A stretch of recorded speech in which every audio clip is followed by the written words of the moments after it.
পদ্মা সেতু যেভাবে নির্মাণ হয়েছে, পদ্মা নদীর উপরে পদ্মা সেতু নির্মাণ দেখে অবাক হবেন। পদ্মা সেতু দেখতে কতই মজবুত আর কত সুন্দর, তাই না? কত মানুষ আর উপকার হচ্ছে সেতু নির্মাণের বদৌলতে।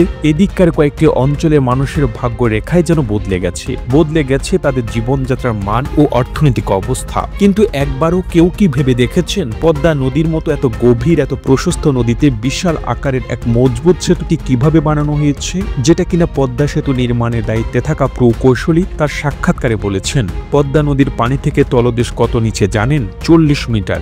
এটা কিন্তু ফুট না, ফুট হিসেবে এই নদীর তলদেশ পানি থেকে প্রায় 131 ফুট নিচে।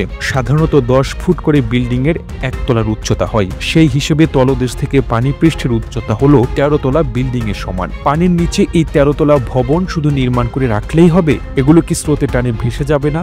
হ্যাঁ, এটাই হচ্ছে পদ্মা নদী। এরকম কয়েক হাজার বিল্ডিং ফেলে দিতে এর কষ্ট হবে না। তাহলে এরকম কলামগুলো শুধু বানিয়ে রাখলেই হবে না, সেগুলোকে গাঁটতেও হবে। নদীর তলদেশের মাটি হয় নরম, একদম বালির মতো, সেখানে যা দেবেন তাই হারিয়ে যাবে। সাধারণত ব্রেক ডগ 8 কিলোমিটার নিচে থাকে।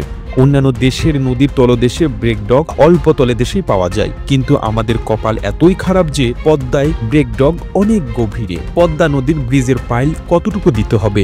বর্ষাকালে যখন অতিরিক্ত স্রোত থাকে তখন এই পদ্মার তলদেশে বালির মতো মাটি ধুয়ে চলে যায়। পদ্মা নদীর মাটি ধুয়ে যাওয়ার সর্বোচ্চ রেকর্ড হচ্ছে 65 মিটার, অর্থাৎ 213 ফুট মাটি তলদেশ থেকে সরে গেছে। তার মানে 21 তলা বিল্ডিং এ সমপরিমাণ মাটি ধুয়ে চলে যাওয়ার রেকর্ড পৃথিবীর অন্য কোনো দেশের নদী নেই। এই অবস্থায় পানির নিচে মাটি পেতে হলে 34 তলা উঁচু বিল্ডিং এর সমান উচ্চতার গভীরে যেতে হবে। তাহলে আপনাকে ব্রিজের যে কলামগুলো দিতে হবে সেগুলো 105 মিটার সমান উঁচু হবে, মানে 34 তলা বিল্ডিং এর চেয়েও লম্বা। কোথাও মাটি ধুয়ে যাওয়ার পরিমাণ বেশি, কোথাও কম। আপনি নিশ্চিতভাবে বলতে পারবেন না যে কোথায় কম কোথায় বেশি মাটি ধুয়ে যাবে, কিংবা কোথায় মাটি কাটতে হবে। পদ্মা সেতুতে গড়ে 120 মিটার পাইল দেওয়া হয়েছে, এর মানে 40 তলা বিল্ডিং এর সমান উচ্চতার পাইল দেওয়া হয়েছে। পাইলগুলো গোল গোল 40 তলা বিল্ডিং এর সমান সিলিন্ডার।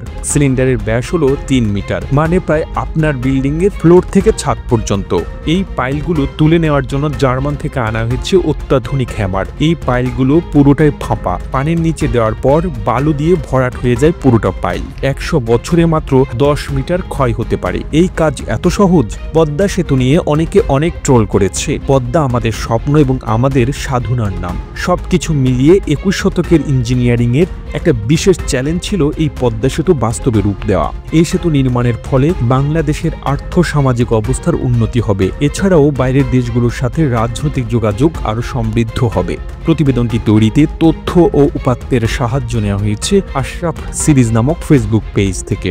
আর এতক্ষণ আপনারা সঙ্গে ছিলেন বিশ্ব বাংলার। সেই সঙ্গে আপনি বাংলাদেশের কোন জেলা থেকে এই ভিডিওটি দেখছেন আমাদের কমেন্ট করে জানান। আমরা পরবর্তী ভিডিওতে আপনাকে ধন্যবাদ জানাতে ভুলব না। এতক্ষণ বিশ্ব বাংলার সাথে থাকার জন্য অসংখ্য ধন্যবাদ।